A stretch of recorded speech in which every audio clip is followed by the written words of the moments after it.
Cilën veshje popullore shqiptare do donit t'ja prezantonit ndoshta edhe t'ja vishnit Kanye West?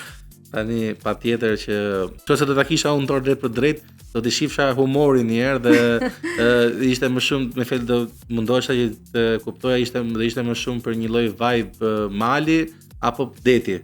Dhe pastaj në varësi të kësaj, nëse do ishte për veri, do ishte gjithmonë thethi pa diskutim. Domethënë mendoj që ai do përhumte në bukuritë e thethit.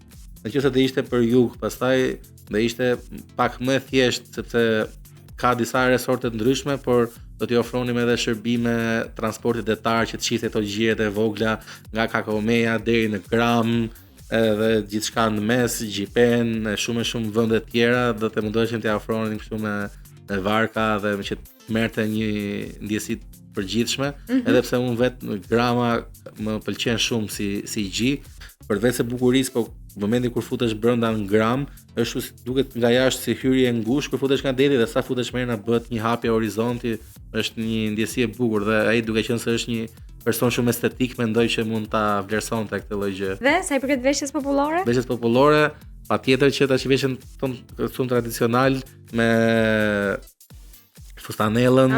Fustanell. Do të donim shumë ta shikonim Kanye West me fustanell. Edhe do të thonim që e kemi edhe përpara se sa kjo gjë të bëjnë në Skoci dhe në Irland, kështu që dhe t'i tregonim domethënë gjithë këtë. Edhe xhubleta s'do ishte keq, se duke qenë se tashmë është edhe në trashëgimi kulturore UNESCO-s, kështu që